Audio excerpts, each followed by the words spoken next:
Hi friends, இன்றைக்கி நம்ம சேனலில் பார்க்க போகிறது கத்திரிக்காய் வேர்க்கடலை பொரியல். இது செய்கிறதுக்கு ஒரு 200 கிராம் கத்திரிக்காய் எடுத்துருக்கோம். இதை இந்த நீல வாக்கில் மெல்லிஸாக கட் பண்ணி தண்ணியில் போட்டு வச்சுக்கலாம். கத்திரிக்காவை நல்லா வாஷ் பண்ணிவிட்டு ஒரு கடாய் வச்சு கடாய் சூடானதும் எண்ணெய் ஊற்றிக்கலாம். எண்ணெய் சூடானதும் கடுகு போட்டுக்கலாம்.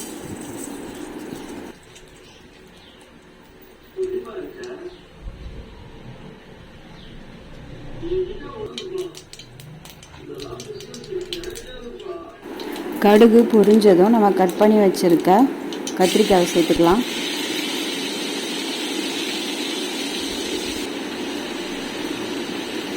இப்போ இந்த கத்திரிக்காவை இந்த எண்ணெயிலேயே நல்லா வதக்கிக்கலாம்.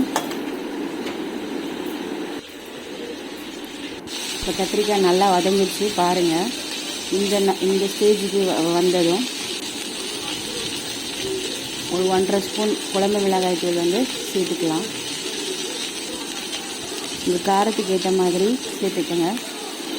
மிளகாய் தூள் கத்திரிக்காயோட நல்லா சேர மாதிரி பரட்டிக்கலாம். இப்போ தேவையான அளவு உப்பு சேர்த்து இன்னும் நல்லா வதக்கிக்கலாம்.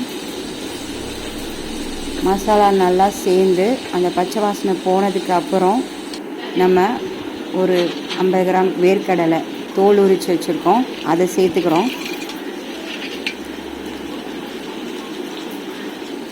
இப்போ எல்லாத்தையும் ஒன்றா மிக்ஸ் பண்ணிக்கலாம். ஒரு சின்ன துண்டு தேங்காய் எடுத்துருக்கோம், இதை துருவி இந்த பொரியலில் இப்போ சேர்த்துக்கலாம்.